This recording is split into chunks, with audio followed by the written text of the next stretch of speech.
Many times when I'm out shooting, I'll come across a scene that really intrigues me, but not for what it is, but what it could become. Compositing skills allow me to take that scene and morph it into a vision that it inspired. Hi, I'm Doug Landreth of Photomorphis, and in this video I'll walk you step by step through the process of creating this composite in ON1's Photo Raw. My goal was to create a rich, dreamy textural composite, and I began by using one of our new Photomorphis texture bytes files, which displayed the feeling that I was after. I opened the file into the Layers module by clicking the Layers module icon, and you can see that the file has a pre-configured layer stack of 3 textures over a placeholder image. These bytes files are a great way to begin a textural treatment for an image or a composite. I'll be replacing this placeholder image with the landscape image, and then bringing in the other images that I want to add to it as well. So I'll leave this file open in the Layers module and begin searching through my image library for the images I had in mind for this landscape. And I narrowed it down to a photo of a flock of geese, one of our Photomorphis cloud and sky backgrounds, and an image of Le Mont Saint-Michel in France. We've included these images in the download so that you can follow along if you'd like. Now, when I'm searching for images for a composite, I find it really handy to create an album for these files to keep them on hand. You just need to click on the plus sign in the Albums panel and say Create an Album. Then give it a name, in this case Landscape Composite, and if you have an image selected, you can click Add Selected Items, and that's it. You can see that my album contains all the images I want to work with, and the first step is to select my main landscape image and open it in the Layers module by clicking the Layers icon. And it asks if I want to add it as a new photo or as a layer in the texture bytes file I already have open. So I click Add as a Layer, and it's placed inside the layer stack on top of the placeholder image because it was the last layer selected. Another method you can use is to group your images into a folder on your hard drive that you can open in this browser panel in the Layers module. In this instance, I can then just drag and drop the landscape image onto the Texture Bytes preview window and tell it to add it as a layer, and I've got the same result. The first thing I noticed is that my landscape image has the appearance of being cropped because it's larger than the texture byte file I added it to. And if I shrink the preview window down and select the transform tool, you'll see that it hangs outside the current image. I want the entire image to be as large as the landscape image, so I'll choose Edit, Adjust Canvas Size, and in the dialog box that appears, I'll choose Current Layer from the drop-down to expand the image canvas to match the dimension of the landscape. Then I just need to select each layer with the Transform tool active and click the Expand icon to fill the frame with each texture layer. Then I'll fit the preview to the space and collapse the browser panel and deselect the Transform tool, and then because we don't need it anymore, trash the placeholder image, and we're ready to start. So I think the textures from the Texture Bytes files work really well with this image, but I'd like to see if I can obtain a softer look. So I'll lower the opacity of layer 3, which is set to multiply at 50%, down to 38%. And then layer 2, which is set to multiply at 100%, down to 79%. And layer 1, set to vivid light at 69%, down to 40%. And this gives me a little softer look that I like. The next thing I'd like to do is to bring up the shadows of my background a bit, which became darker when overlaid by the textures. So I'd like to do this in a way that I can change later if I like, so I create a smart layer of the background by clicking the gear icon, and then I'll click the Develop module icon to hop into the Develop module and make the adjustment. In this case, I'll open up the shadows by 4 points and slightly increase the vibrance by 2 points, then click Done to go back to the Layers module. That looks much better. So now I think we're ready to go to the next step, which is adding the image of the geese. I'll open the browser panel to select the image and then drag it to the preview window and tell it to open as a layer. I want it under the textures on top of the landscape, so I had the landscape image selected prior to dragging and dropping the bird image so that it would position itself there. Then, because the background was so white and our background on the landscape image is high key, I'll use the multiply blend mode, which works great. And it saves a lot of time that I might have had to spend creating a mask for these birds. Then I'll select the transform tool and I'll position and scale the birds to about there. And then I'll grab the masking brush set to paint out and remove or mask these birds to create a more pleasing V formation. Then I'll grab the transform tool once again and just maybe give these guys a little bit more of an angle and reduce them just a hair and bring them over here. Okay, so that looks great. Now it's time to add that fantasy castle into the background. So I'll drag and drop it into the preview window and under the textures, which I'll turn off for now. Then I'll change its blending mode to multiply so that I can see it along with the background. Then selecting the transform tool, I'll work to position the image far back along the horizon until I get it into a place that looks pretty good. And once it's close, I can evaluate the challenges that lay in store. First off, the castle works well in multiply mode because of the bright background, so that's good. But what I am noticing is that these foreground plants are not working with the background, and I'll want to work on eliminating them. I'll do that by grabbing the clone tool and zooming into 100% to work up close. And I can use these trees on the upper edge and clone them over the dark background bushes. So I'll just keep sampling and cloning until I get sort of a realistic descending edge to that castle that will merge well into the foreground of the original image. So then I'll continue to move along and do the same for all the other telltale foreground branches that interfere right at that horizon line where the castle image will blend with our background image. So I'll continue to work along this horizon line, varying where I option click my sampling point for the clone tool and the size of my brush to eliminate anything that is coming up into the castle from about the horizon line up. So I just continue to work and get rid of all those distractions so that we can make a gradated blend and not have to worry about anything sort of appearing mysteriously above the horizon. I'll zoom back out to check my progress and contemplate the next step. Now I'm going to use the quick mask tool to eliminate the sky in the castle image. So to help with that, I'll take the layer into the develop module and increase the highlights and whites of the sky in the image, which will primarily affect the sky and not the castle, and make it much easier for the mask. So I'll add a small amount of structure and exposure too, and then click done to head back to the layers module. Now I'll click the quick mask brush and take a couple of swipes through the sky to mask it out. There.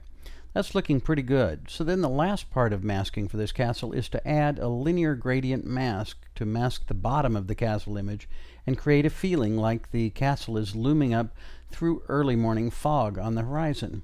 So I'll use this linear gradient, the linear bottom gradient tool, and then using the dotted lines, I'll expand and contract the gradient effect of the filter, the mask, and then keep positioning the mask until I get a nice gradient that looks appropriate for the effect that I want.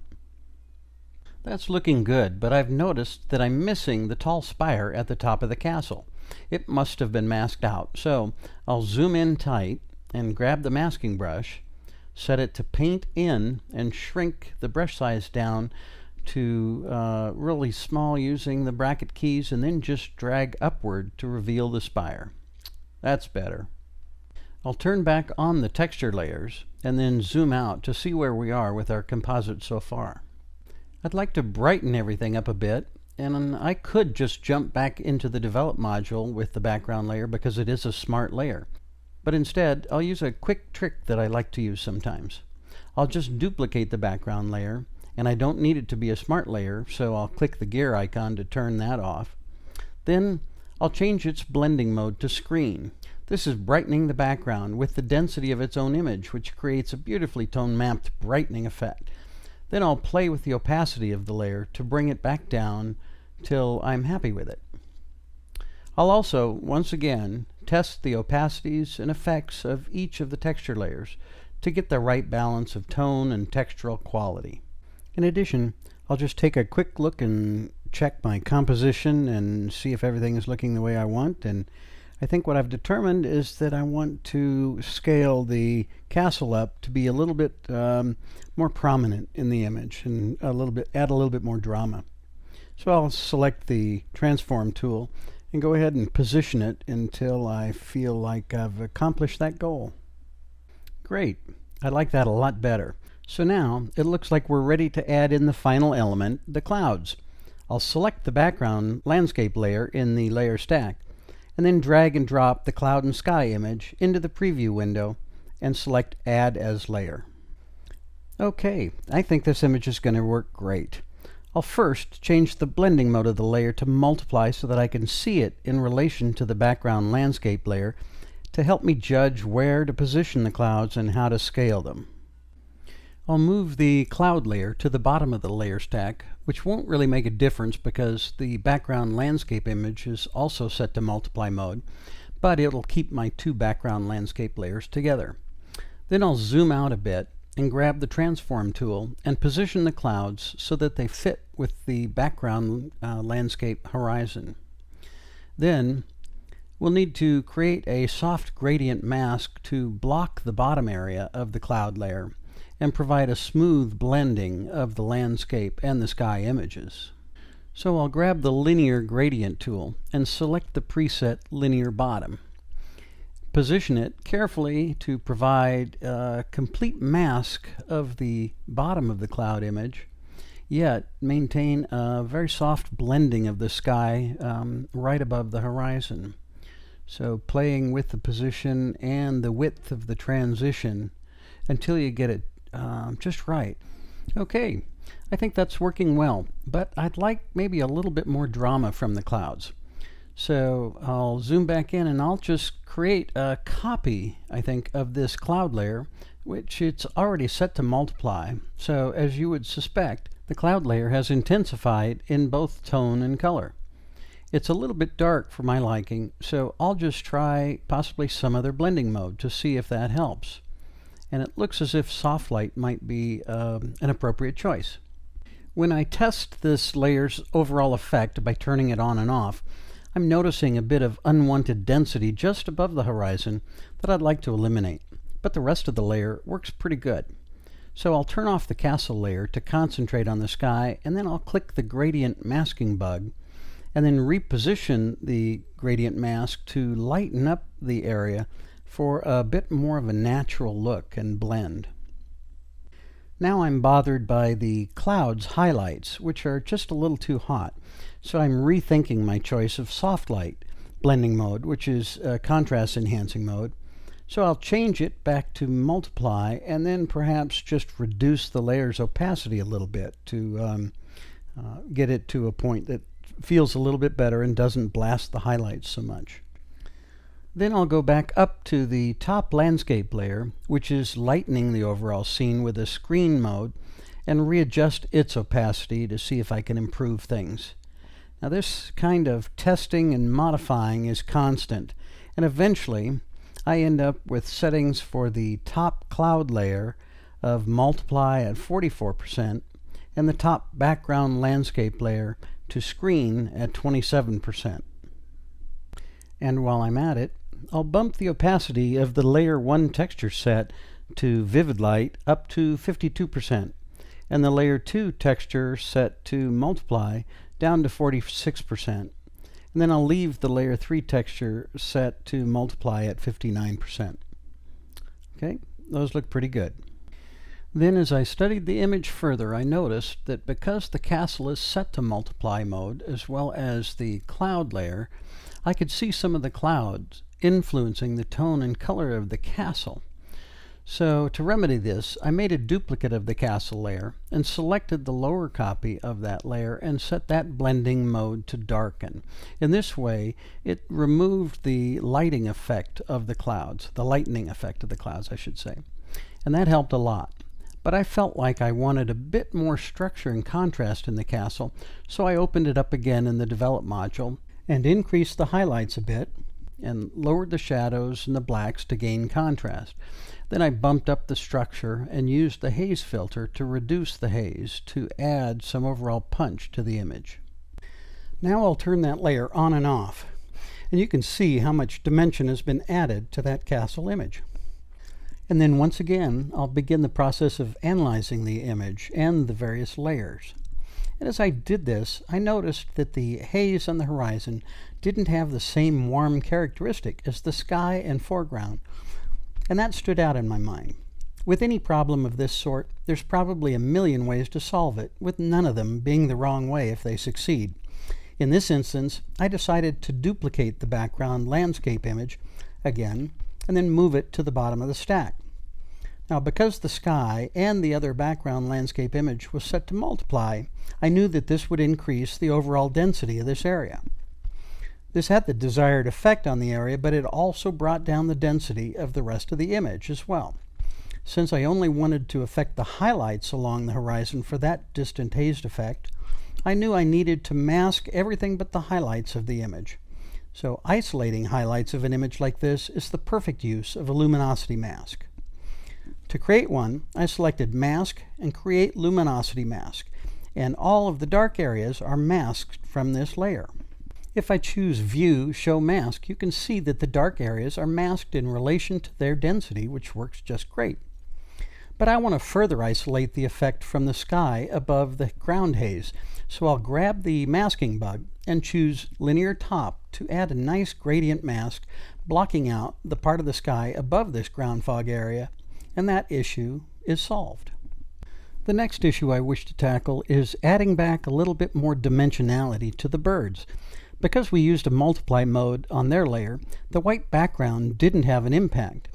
But if we decide to add back some more of the lighter tones of the birds, we'll need to create a mask for that white background. So I'll begin by creating a duplicate of the bird layer and turning the original layer off. You can see that I'd begun masking the layer prior to just deciding to set the layer to multiply and forgo the mask. This time, though, I need a mask, so I'll grab the Quick Mask tool and take a swipe through the background. The results look pretty good here without any background layers showing, but as soon as we turn on some of the background layers, and I think I'll set this layer to a lightning mode like linear dodge or something like that, and then reduce its opacity a little bit, there are areas of the mask that obviously need some attention. First thing I'll do is grab the masking brush and set it to paint out, and then get rid of these birds that we didn't want. And again, there are many ways to approach the rest of the mask with the available retouching tools, but because of the slightness of the tones and the small scale, my preference is to just scale down this same masking brush and trace around each bird at 100%. I can then vary the amount of the mask as I need to get a mask that works exactly how I want it to. So again, creating a really decent mask is one of the first steps really in the success of a composite image like this. Then with the mask cleaned up, I'll take this layer into the Develop module, and I'll increase the warmth of the image by raising the temperature, and then the vibrance as well, to better match the tones for the rest of the image. And when I return to the Layers module, I'll take a look at the blending modes, because I'm thinking that the color dodge blending mode will work better than the linear dodge mode to pop that color. And there, we've given the birds their rightful treatment in our composite. Looks much better. Now I'll take this opportunity to mention that with each step in the process, I follow with a file save to preserve the progress so far, and I suggest that you do the same. Then I'll turn on the rest of the layers and again review each layer's effect and make any slight tweaks that I feel are necessary. Now, with all of the technical issues involving the blending of all the composite images together solved, and with a good understanding of what each layer is doing, I'm able to just work layer by layer and make adjustments that fine-tune the aesthetics of the overall composite. This is a continual process, and being really subjective, you'd likely arrive at a different balance every time you do it. The idea is to get it close, knowing that I'll be taking it into the effects module for the final effects applied to the overall composite, so just getting to a balance. So when I'm through tinkering, I'll select the top layer and choose Layer, Create Stamped Layer from the menu bar. This creates a composite layer of the images at the state that they're in. I can use this to make overall adjustments to the image either in the Develop or the Effects module. The next thing I recommend you do is to take the Trim tool and select the entire canvas and click Apply. This eliminates any image information from images that have extended beyond the canvas, which would be carried into the preview window of the Develop or Effects module if you don't trim them. Then, because I'm fickle and might later want to change my mind, I'll click the gear icon to make this a smart layer. Then I'll click the effects icon to jump into that module. Now I'm a big fan of presets for providing lots of choices and looks with just one click, so I usually start there. For this image, I've created a number of bonus presets that we've included with your download called the Photomorphis Raw Dreamscape presets. These include pre-configured settings and filters in both the Effects and the Develop modules. So with this category selected, all of the presets in the category show as icons applied to our composite image. I can then just scroll through and click each one to see the presets applied to the large composite in the preview window and simply choose which one I like best. Because I'm using a smart layer, I can always come back and make adjustments to the settings of the applied preset or select another preset entirely should I like. But for now, this'll do, and I think we're done. So, in this compositing exercise, we've taken a quiet, moody landscape and, with the help of the inspiration that it provided, and with the layering and masking capabilities of On1, we've created a rich, dramatic fantasy landscape from multiple images. So I hope this fun post-production exercise has been helpful to you. Our goal at Photomorphis is to provide digital artists with tools which can help them expand their vision and creative capabilities, and provide them with educational and inspirational resources as well. Be sure to visit us online at photomorphis.com. Thanks for joining in the fun. This is Doug Landreth of Photomorphis. See you next time.